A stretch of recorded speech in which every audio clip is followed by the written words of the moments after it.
దేవుడి చుట్టూ, దేవుడి గుడి చుట్టూ మనిషి తిరిగితే పుణ్యం వస్తది అనేది మన నమ్మకం. కానీ దేవుడి చుట్టూ రాజకీయం తిరిగితే, దేవుణ్ణి తమ రాజకీయ అవసరాల కోసం, రాజకీయ ప్రయోజనాల కోసం రాజకీయ పార్టీలు వాడుకుంటే, ప్రస్తుతం ఆంధ్రప్రదేశ్‌లో దేవుడి చుట్టూనే రాజకీయం నడుస్తుంది. తిరుపతి వెంకటేశ్వర స్వామిని తమ రాజకీయ ప్రయోజనాల కోసం రాజకీయ పార్టీలు వాడుకుంటున్నాయి. ఇటీవలే నెల్లూరు కోర్టులో వైసీపీ అధికారంలో ఉన్నప్పుడు తిరుమల కొండ మీద లడ్డూ ప్రసాదం తయారీలో కల్తీ నెయ్యి వాడారా లేదా అనే అంశం మీద సుప్రీంకోర్టు ఆదేశాల మేరకు ఎంక్వైరీ చేసినటువంటి దర్యాప్తు బృందం ఫైనల్ ఛార్జ్షీట్ని దాఖలు చేసింది. ఆ ఫైనల్ ఛార్జ్షీట్లో ఉన్న అంశాలని సిట్ ఇచ్చినటువంటి రిపోర్ట్ని వైసీపీ ఏమో ఒక వర్షన్లో చెప్తుంది, కూటమి మరొక వర్షన్లో చెప్తుంది. ఇప్పుడు ప్రజలు డిసైడ్ చేసుకోవాలి ఎవరు చెప్పేది నిజము అనేటువంటిది. ఎవరి విచక్షణతో వాళ్ళు అర్థం చేసుకోవాలి ఎవరు చెప్పేది నిజము అని. వైసీపీ ఏమో సత్యమేవ జయితే, సత్యమే గెలిచింది, మేమే తప్పు చేయలేదు, వైసీపీ అధికారంలో ఉన్నప్పుడు తిరుమల తిరుపతి లడ్డూ ప్రసాదంలో కల్తీ జరగలేదు, జంతువుల కొవ్వు కలవలేదు అని వైసీపీ ప్రచారం చేసుకుంటుంది. కూటమేమో ధర్మం గెలిచింది, ఆ రోజు వైసీపీ చేసిన కల్తీ బట్టబయలైపోయింది, వైసీపీ దుర్మార్గం బయటకు వచ్చింది అని కూటమి పార్టీలు వాళ్ళు ప్రచారం చేసుకుంటున్నాయి. ఈ రెండు పార్టీలు ఊరూరా ఫ్లెక్సీలు కూడా కట్టుకుంటున్నాయి. నిజమేంటి, సిట్ ఏం చెప్పింది, మనం రాజకీయాలకు అతీతంగా మాట్లాడుకునేటువంటి ప్రయత్నం చేద్దాం. సిట్ చెప్పింది ఏంటి అంటే, మామూలుగా తిరుమల తిరుపతి దేవస్థానం నిబంధన ప్రకారం పాల సేకరణ కెపాసిటీ ఉన్నటువంటి సంస్థకే నెయ్యి సప్లై ఆర్డర్స్ ఇవ్వాలి, వాళ్ళకే టెండర్ ఒప్పచెప్పాలి. కానీ ఆ నిబంధన ఎత్తివేసి ఏఆర్ డైరీకి, బోలేబాబా డైరీకి వాళ్ళకి టెండర్ ఒప్పచెప్పడం జరిగింది. నెయ్యి సప్లైకి సంబంధించిన టెండర్ ఒప్పచెప్పడం జరిగింది. పైగా ఇంకొక నిబంధన కూడా, మామూలుగా తిరుమల తిరుపతి దేవస్థానానికి నెయ్యి సప్లై చేయాలంటే ఆ సప్లై చేసేటువంటి సంస్థకి సంవత్సరానికి 250 కోట్ల టర్నోవర్ ఉండాలి. దాన్ని కూడా 150 కోట్లకు కుదించేశారు.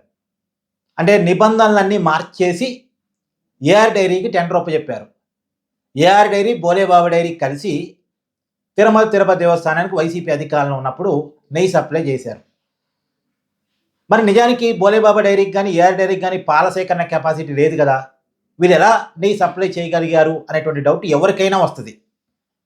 ఎలా చేశారు అంటే, నిజమే, చుక్క పాలు లేకుండా, పాల నుంచి వచ్చే వెన్న లేకుండా, వెన్న నుంచి వచ్చే నెయ్యి లేకుండా, నేతి బీరకాయలో నెయ్యి ఎలా ఉండదో అలాగే వీళ్ళు సప్లై చేసేటువంటి నెయ్యిలో కూడా నెయ్యి అనేది లేకుండా పామాయిలు, కెమికల్స్ కలిపి నెయ్యి అనేటువంటి కృత్రిమ పదార్థాన్ని తయారు చేసి దాన్ని సప్లై చేశారు.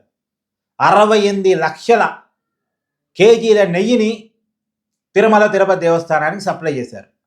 ఈ నెయ్యి కాని నెయ్యి పదార్థాన్ని వాడి 2 కోట్ల లడ్డూలని టీటీడీ అధికారులు సప్లై చేశారు, అంటే భక్తుడికి పంపిణీ చేశారు తయారు చేసి.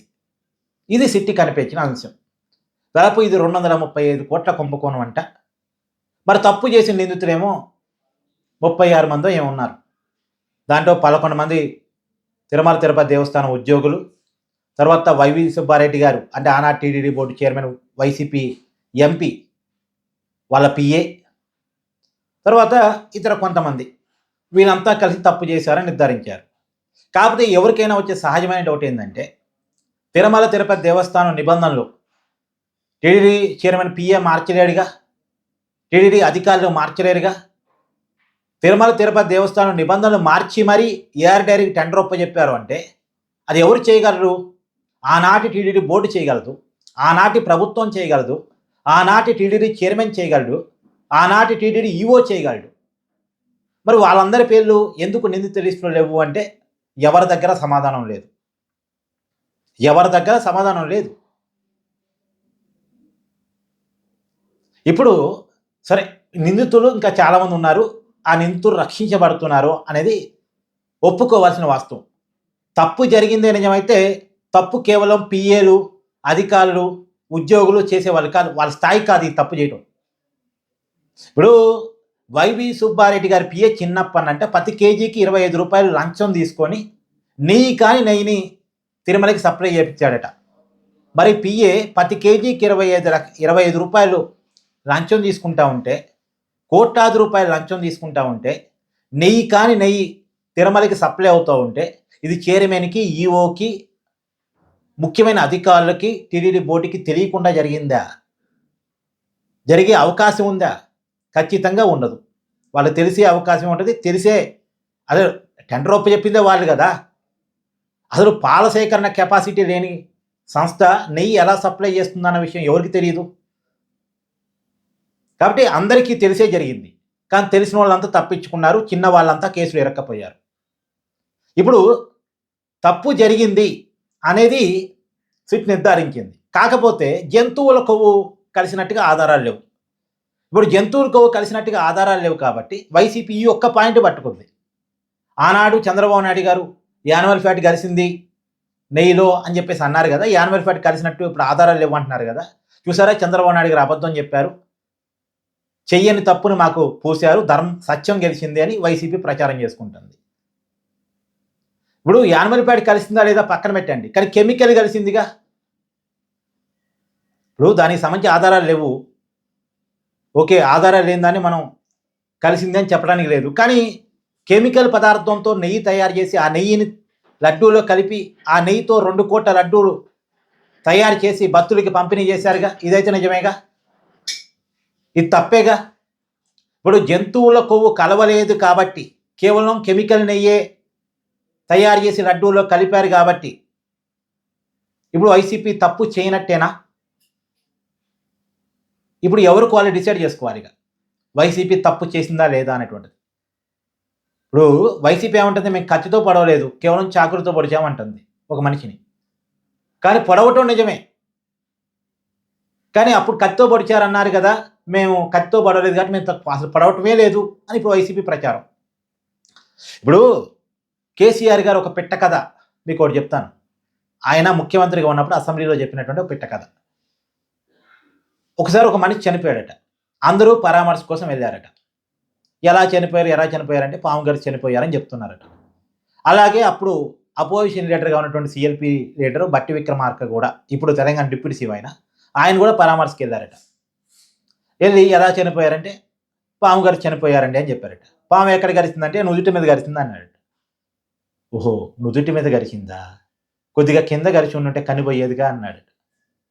అక్కడ మనిషి చనిపోయి ఉన్నాడు, కన్ను ఉంటే ఏంది పోతే ఏంది? చనిపోయిన మనిషికి కన్ను ఉంటుందా? మనిషే చనిపోయిన తర్వాత కొద్ది కింద గరిచి ఉంటే కన్ను పోయేదిగా అంటే దాంట్లో ఏమైనా అర్థమైన లాజిక్ ఉందా? సో ఎందుకు చెప్తున్నా అంటే తప్పు జరిగింది, కాకపోతే యానిమల్ ఫ్యాటా కెమికలా అన్న కాడ పాయింట్ తప్ప తప్పు జరిగింది, కల్తీ జరిగింది, అపచారం జరిగింది, దుర్మార్గం జరిగింది కదా. దుర్మార్గానికి పాల్పడ్డ అసలు పెద్దలు తప్పించుకుంటున్నారు. ఇది కదా మనం అర్థం చేసుకోవాల్సింది. సో మీరేమనుకుంటున్నారు సిట్ రిపోర్ట్ మీద? కామెంట్ రూపంలో తెలియజేయండి. Thank you.